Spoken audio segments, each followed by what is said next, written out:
ಆತ್ಮೀಯ ಶಿಕ್ಷಕ ಬಂಧುಗಳೇ, ವೆಲ್ಕಮ್ ಬ್ಯಾಕ್ ಮೈ ಚಾನಲ್. ಶಿಕ್ಷಕ ಬಂಧುಗಳೇ, ನಾವು ಈ ವಿಡಿಯೋದಲ್ಲಿ MHRD UDays ಪ್ಲಸ್ನಲ್ಲಿ ಇನ್ಆಕ್ಟಿವ್ ಸ್ಟೂಡೆಂಟ್ ಮಾಡ್ಯೂಲ್ನಲ್ಲಿ ವಿದ್ಯಾರ್ಥಿಗಳನ್ನು ಇನ್ಆಕ್ಟಿವ್ ಮಾಡುವುದು ಹೇಗೆ, ವಿದ್ಯಾರ್ಥಿಗಳನ್ನು ಇನ್ಆಕ್ಟಿವ್ ಮಾಡೋದಕ್ಕಿಂತ ಮೊದಲು ಮುಖ್ಯ ಶಿಕ್ಷಕರು ಏನೆಲ್ಲ ಮಾಹಿತಿಗಳನ್ನು ತಿಳಿದುಕೊಂಡಿರಬೇಕು, ವಿದ್ಯಾರ್ಥಿಗಳನ್ನು ಇನ್ಆಕ್ಟಿವ್ ಮಾಡಬೇಕಾದ್ರೆ ಯಾವ ಯಾವ ಕಾರಣಗಳಿಂದ ಇನ್ಆಕ್ಟಿವ್ ಮಾಡಬಹುದು, ವಿದ್ಯಾರ್ಥಿಗಳನ್ನು ಇನ್ಆಕ್ಟಿವ್ ಮಾಡಿದ ಮೇಲೆ ಅಂತಹ ವಿದ್ಯಾರ್ಥಿಗಳ ಮಾಹಿತಿ ನಮಗೆ ಯಾವ ಆಪ್ಷನ್ನಲ್ಲಿ ಸಿಗುತ್ತೆ ಎಂಬುದರ ಕಂಪ್ಲೀಟ್ ಡೀಟೇಲ್ಸ್ ಅನ್ನ ನಾವು ಈ ವಿಡಿಯೋದಲ್ಲಿ ತಿಳಿದುಕೊಳ್ಳೋಣ. ಈ ವಿಡಿಯೋವನ್ನು ನೀವು ಎಲ್ಲೂ ಕೂಡ ಸ್ಕಿಪ್ ಮಾಡದೆ ಕಂಟಿನ್ಯೂ ಆಗಿ ವಾಚ್ ಮಾಡಿ. Let's continue watch. ಸರಿ, ನೀವು ನಿಮ್ಮ ಶಾಲೆಯ ಲಾಗಿನ್ನಲ್ಲಿ ಯೂಸರ್ ಐಡಿ ಹಾಗೂ ಪಾಸ್ವರ್ಡ್ ಅನ್ನು ಎಂಟರ್ ಮಾಡಿ, ನೆಕ್ಸ್ಟ್ ನೀವು ಕ್ಯಾಪ್ಚಾ ಕೋಡ್ ಅನ್ನು ಎಂಟರ್ ಮಾಡಿ ಲಾಗಿನ್ ಮೇಲೆ ಕ್ಲಿಕ್ ಮಾಡಿ. ಲಾಗಿನ್ ಮೇಲೆ ಕ್ಲಿಕ್ ಮಾಡಿದಾಗ ನೆಕ್ಸ್ಟ್ ನಮಗೆ ಈ ರೀತಿ ಒಂದು ಇಂಟರ್ಫೇಸ್ ಓಪನ್ ಆಗುತ್ತೆ. ಇಲ್ಲಿ ನಿಮ್ಮ ಒಂದು ಕರೆಂಟ್ ಅಕಾಡೆಮಿಕ್ ಇಯರ್ ಇರುತ್ತೆ. ನೀವು ಕರೆಂಟ್ ಅಕಾಡೆಮಿಕ್ ಇಯರ್ ಮೇಲೆ ಕ್ಲಿಕ್ ಮಾಡಿ. ಕ್ಲಿಕ್ ಮಾಡಿದಾಗ ಸ್ಕೂಲ್ ಇನ್ಫಾರ್ಮೇಶನ್ ಕಾಣುತ್ತೆ. ಕ್ಲೋಸ್ ಬಟನ್ ಮೇಲೆ ಕ್ಲಿಕ್ ಮಾಡಿ. ಈಗ ನಿಮ್ಮ ಒಂದು ಸ್ಕೂಲ್ ಡ್ಯಾಶ್ ಬೋರ್ಡ್ ಡಿಸ್ಪ್ಲೇ ಆಗುತ್ತೆ.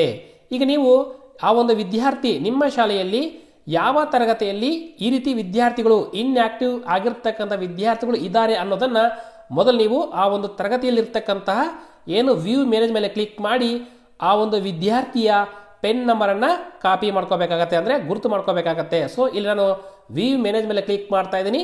ವ್ಯೂ ಮ್ಯಾನೇಜ್ ಮೇಲೆ ಕ್ಲಿಕ್ ಮಾಡಿದಾಗ ಆ ವಿದ್ಯಾರ್ಥಿ ಆ ಒಂದು ತರಗತಿಯ ವಿದ್ಯಾರ್ಥಿ ಲಿಸ್ಟ್ ಓಪನ್ ಆಗುತ್ತೆ. ಆ ಒಂದು ವಿದ್ಯಾರ್ಥಿಯ ಒಂದು ಪೆನ್ ನಂಬರ್ ಅನ್ನ ಕಾಪಿ ಮಾಡ್ಕೊಳ್ತಾ ಇದ್ದೀನಿ. ಕಾಪಿ ಮಾಡಿಕೊಂಡು ಇಲ್ಲಿ ನೋಡ್ತಾ ಇದ್ರಲ್ಲ, ಇಲ್ಲಿ ಮೆನು ಕಾಣಿಸ್ತಾ ಇದಿಲ್ಲ. ಈ ಮೆನುದಲ್ಲಿ ಕೆಳಗಡೆಗೆ ಸ್ಕ್ರಾಲ್ ಮಾಡಿ ಇಲ್ಲಿ ನೋಡಬಹುದು ಇನ್ಆಕ್ಟಿವ್ ಸ್ಟೂಡೆಂಟ್ ಮಾಡ್ಯೂಲ್ ಅಂತ ಕಾಣಿಸ್ತಾ ಇದೆಯಲ್ಲ, ಈ ಒಂದು ಆಪ್ಷನ್ ಮೇಲೆ ಕ್ಲಿಕ್ ಮಾಡಿ. ಕ್ಲಿಕ್ ಮಾಡಿದಾಗ ಇಲ್ಲಿ ನಮಗೆ ಎರಡು ಆಪ್ಷನ್ ಬರುತ್ತೆ.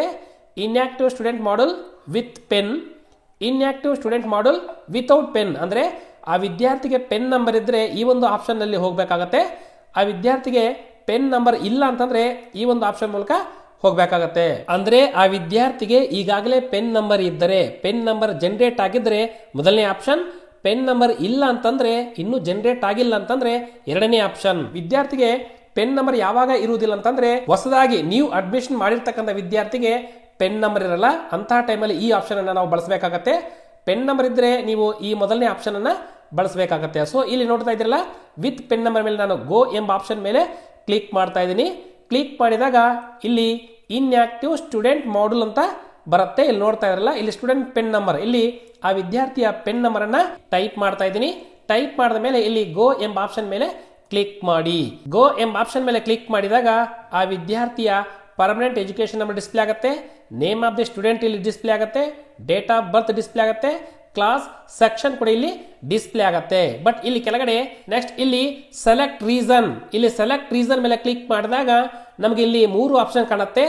Duplicate entry, wrong entry, due to death. ಅಂದ್ರೆ ಇಲ್ಲಿ ಡೂಪ್ಲಿಕೇಟ್ ಎಂಟ್ರಿ, ನಿಮ್ಮ ಶಾಲೆಯಲ್ಲಿ ಆ ವಿದ್ಯಾರ್ಥಿ ಹೆಸರು ಡೂಪ್ಲಿಕೇಟ್ ಆಗಿ ಎರಡು ಸಲ ಏನಾದರೂ ಎಂಟ್ರಿ ಆಗಿದ್ರೆ ನೀವು ಅಂತ ಸಂದರ್ಭದಲ್ಲಿ ನೀವು ಡೂಪ್ಲಿಕೇಟ್ ಎಂಟ್ರಿ ಎಂಬ ಆಪ್ಷನ್ ಅನ್ನು ಬಳಸಿಕೊಂಡು ಅದನ್ನ ಇನ್ಆಕ್ಟಿವ್ ಮಾಡಬಹುದು. ನೆಕ್ಸ್ಟ್ ರಾಂಗ್ ಎಂಟ್ರಿ, ಅಂದ್ರೆ ಈಗಾಗಲೇ ನೀವು ಹೊಸ ವಿದ್ಯಾರ್ಥಿಗಳನ್ನ ಅಡ್ಮಿಷನ್ ಮಾಡುವ ಸಂದರ್ಭದಲ್ಲಿ ಅಂತ ಕೆಲವು ವಿದ್ಯಾರ್ಥಿಗಳನ್ನ ಮಾಹಿತಿ ರಾಂಗ್ ಆಗಿ ಎಂಟ್ರಿ ಮಾಡಿದ್ರೆ ನೀವು ಅಂತ ಸಮಯದಲ್ಲಿ ವಿತ್ ಪೆನ್ ಅಥವಾ ವಿತೌಟ್ ಪೆನ್ ಆಪ್ಷನ್ ಮೂಲಕ ಹೋಗಿ ಈ ರೀತಿ ನೀವು ರಾಂಗ್ ಎಂಟ್ರಿ ಅಂತ ಹೇಳಿ ತೋರಿಸ್ಬಿಟ್ಟು ನೀವು ಇನ್ಆಕ್ಟಿವ್ ಮಾಡಬಹುದು. ಅಥವಾ ಡೀಟೇಲ್ಸ್ ಅನ್ನ ರಾಂಗ್ ಎಂಟ್ರಿ ಮಾಡಿದ್ರೆ. ನೆಕ್ಸ್ಟ್ ಡ್ಯೂ ಟು ಡೆತ್, ಅಂದ್ರೆ ಒಬ್ಬ ವಿದ್ಯಾರ್ಥಿ ಏನಾದರೂ ಡೆತ್ ಆಗಿದ್ದಲ್ಲಿ ಅಂತ ವಿದ್ಯಾರ್ಥಿ ಇನ್ಆಕ್ಟಿವ್ ತೋರಿಸಬೇಕಾಗತ್ತೆ. ಅಂತಹ ಸಂದರ್ಭದಲ್ಲಿ ನೀವು ಡ್ಯೂ ಟು ಡೆತ್ ಎಂಬ ಆಪ್ಷನ್ ಅನ್ನ ಸೆಲೆಕ್ಟ್ ಮಾಡಿಕೊಂಡು ನೀವು ಇನ್ಆಕ್ಟಿವ್ ತೋರಿಸಬೇಕಾಗತ್ತೆ. ಸೊ ನಾನು ಇಲ್ಲಿ ಡಬಲ್ ಎಂಟ್ರಿ ಆಗಿರೋದ್ರಿಂದ ಆ ವಿದ್ಯಾರ್ಥಿಯನ್ನು ನಾನು ಈಗ ಇನ್ಆಕ್ಟಿವ್ ಮಾಡ್ತಾ ಇದ್ದೀನಿ. ಇಲ್ಲಿ ನೋಡ್ತಾ ಇದ್ರಲ್ಲ, ಡೂಪ್ಲಿಕೇಟ್ ಎಂಟ್ರಿ ಅಂತಿದೆಯಲ್ಲ, ಇದರ ಮೇಲೆ ಕ್ಲಿಕ್ ಮಾಡಿ. ಕ್ಲಿಕ್ ಮಾಡಿದಾಗ ಇಲ್ಲಿ ಕ್ಯಾಪ್ಚಾ ಕೋಡ್ ಕೇಳುತ್ತೆ. ನೀವು ನಿಮ್ಮ ಒಂದು ಡಿಸ್ಪ್ಲೇಲಿ ಕಾಣ್ತಾ ಇರ್ತಕ್ಕಂಥ ಕ್ಯಾಪ್ಚಾ ಕೋಡ್ ಅನ್ನ ಎಂಟರ್ ಮಾಡಿ. ಎಂಟರ್ ಮಾಡಿ ಇಲ್ಲಿ ರಿಮಾರ್ಕ್ಸ್, ಆ ವಿದ್ಯಾರ್ಥಿ ಡಬಲ್ ಎಂಟ್ರಿ ಆಗಿರೋದ್ರಿಂದ ಇಲ್ಲಿ ಡೂಪ್ಲಿಕೇಟ್ ಎಂಟ್ರಿ ಅಂತೇಳಿ ಟೈಪ್ ಮಾಡಿ ಅಥವಾ ಡಬಲ್ ಎಂಟ್ರಿ ಅಂತೇಳಿ ಟೈಪ್ ಮಾಡಿ. ಅಥವಾ ಆ ವಿದ್ಯಾರ್ಥಿಯ ರೀಸನ್ ನೀವೇನಾದ್ರೂ ರಾಂಗ್ ಎಂಟ್ರಿ ಅಂತ ಸೆಲೆಕ್ಟ್ ಮಾಡಿಕೊಂಡ್ರೆ ಇಲ್ಲಿ the student details wrong entry ಅಂತೇಳಿ ಇಲ್ಲಿ ರಿಮಾರ್ಕ್ಸ್ ಅಲ್ಲಿ ಟೈಪ್ ಮಾಡಿ. ಅಥವಾ ಆ ವಿದ್ಯಾರ್ಥಿಯ ಒಂದು ರೀಸನ್ ಡ್ಯೂ ಟು ಡೆತ್ ಅಂತಿದ್ರೆ the student due to death ಅಂತೇಳಿ ಎಂಟ್ರಿ ಮಾಡಿ. ಈ ರೀತಿ ಎಂಟ್ರಿ ಮಾಡಿ. ಸರಿ, ಈ ವಿದ್ಯಾರ್ಥಿ ಡೂಪ್ಲಿಕೇಟ್ ಎಂಟ್ರಿ ಆಗಿರುವುದರಿಂದ ಈ ರೀತಿ ಡೂಪ್ಲಿಕೇಟ್ ಅಥವಾ ಡಬಲ್ ಎಂಟ್ರಿ ಅಂತ ಟೈಪ್ ಮಾಡಿ ಇಲ್ಲಿ ಕೆಳಗಡೆ ಇನ್ಆಕ್ಟಿವ್ ಆಪ್ಷನ್ ಮೇಲೆ ಕ್ಲಿಕ್ ಮಾಡಿ. ಕ್ಲಿಕ್ ಮಾಡಿದಾಗ are you sure you want to inactive this student ಅಂತ ಕೇಳುತ್ತೆ. ಮತ್ತೊಮ್ಮೆ ಕನ್ಫರ್ಮೇಶನ್ ಕೊಡಿ. ಇಲ್ಲಿ ಕನ್ಫರ್ಮ್ ಮೇಲೆ ಕ್ಲಿಕ್ ಮಾಡಿ. ಕ್ಲಿಕ್ ಮಾಡಿದಾಗ student has been successfully inactivated ಅಂತೇಳಿ ಬಂತು. ಈಗ ಆ ವಿದ್ಯಾರ್ಥಿ ಇನ್ಆಕ್ಟಿವ್ ಆಗಿದ್ದಾನೆ. ಈ ರೀತಿ ನಾವು ವಿದ್ಯಾರ್ಥಿಗಳನ್ನ ಇನ್ಆಕ್ಟಿವ್ ಮಾಡಬಹುದು. ಸರಿ, ಈಗ ಇನ್ಆಕ್ಟಿವ್ ಆಗಿರ್ತಕ್ಕಂಥ ವಿದ್ಯಾರ್ಥಿಯನ್ನು ನಾವು ಯಾವ ಆಪ್ಷನ್ ಅಲ್ಲಿ ನೋಡಬಹುದು ಅಂತಂದ್ರೆ, ಇಲ್ಲಿ ನೋಡ್ತಾ ಇದ್ರಲ್ಲ, ಇಲ್ಲಿ ಮೆನು ಕಾಣಿಸ್ತಾ ಇದೆಯಲ್ಲ, ಈ ಮೆನುದಲ್ಲಿ ಇಲ್ಲಿ ನೋಡಿ ರಿಪೋರ್ಟಿಂಗ್ ಮಾಡ್ಯೂಲ್ ಮೇಲೆ ಕ್ಲಿಕ್ ಮಾಡಿ. ರಿಪೋರ್ಟಿಂಗ್ ಮಾಡ್ಯೂಲ್ ಮೇಲೆ ಕ್ಲಿಕ್ ಮಾಡಿದಾಗ ಇಲ್ಲಿ ನಮಗೆ 3 ಆಪ್ಷನ್ ಬರುತ್ತೆ. ಇಲ್ಲಿ list of students, drop box history, inactive history, imported history ಅಂತೇಳಿ. ಇಲ್ಲಿ ನೀವು ಇನ್ಆಕ್ಟಿವ್ ಹಿಸ್ಟ್ರಿ ಅಂತಿದೆಯಲ್ಲ, ಈ ಒಂದು ಆಪ್ಷನ್ ಅಲ್ಲಿ ಹೋದ್ರೆ ಇಲ್ಲಿ ಕೊನೆಯದಾಗಿ ಆಕ್ಷನ್ ಅಲ್ಲಿ ಡೌನ್ಲೋಡ್ ಎಕ್ಸೆಲ್ ಅಂತಿದೆಯಲ್ಲ, ಇದರ ಮೇಲೆ ಕ್ಲಿಕ್ ಮಾಡಿ. ಇದರ ಮೇಲೆ ಕ್ಲಿಕ್ ಮಾಡಿದಾಗ ನಾವು ಒಂದು ಎಕ್ಸೆಲ್ ಡೌನ್ಲೋಡ್ ಆಗುತ್ತೆ. ನೀವು ಆ ಒಂದು ಎಕ್ಸೆಲ್ ನಲ್ಲಿ ಇಲ್ಲಿ ಡೌನ್ಲೋಡ್ ಆದ್ಮೇಲೆ ಅಲ್ಲಿ ಕ್ಲಿಕ್ ಮಾಡಿದಾಗ ಆ ಒಂದು ಎಕ್ಸೆಲ್ ಫೈಲ್ ಅಲ್ಲಿ ಆ ವಿದ್ಯಾರ್ಥಿಯ ಮಾಹಿತಿ ಇಲ್ಲಿ ನಿಮಗೆ ಡಿಸ್ಪ್ಲೇ ಆಗುತ್ತೆ. ಇಲ್ಲಿ ನೋಡ್ತಾ ಇದ್ರಲ್ಲ, ಆ ವಿದ್ಯಾರ್ಥಿಯ ಮಾಹಿತಿ ಇಲ್ಲಿ ನೀವು ಚೆಕ್ ಮಾಡಬಹುದು. ಈ ರೀತಿ ನೀವು ಇನ್ಆಕ್ಟಿವ್ ಮಾಡಿದ ಮೇಲೆ ನೀವು ಆ ಒಂದು ವಿದ್ಯಾರ್ಥಿಯ ಹಿಸ್ಟ್ರಿಯನ್ನು ಕೂಡ ನೀವು ಇಲ್ಲಿ ಚೆಕ್ ಮಾಡ್ಕೋಬಹುದು. ಫ್ರೆಂಡ್ಸ್, ನೋಡಿದ್ರಲ್ಲ, ನಾವು ಇನ್ಆಕ್ಟಿವ್ ಸ್ಟೂಡೆಂಟ್ ಮಾಡ್ಯೂಲ್ ನಲ್ಲಿ ವಿದ್ಯಾರ್ಥಿಗಳನ್ನ ಯಾವ ಕಾರಣಗಳಿಗಾಗಿ ಹೇಗೆ ಇನ್ಆಕ್ಟಿವ್ ಮಾಡಬಹುದು ಅಂತೇಳಿ.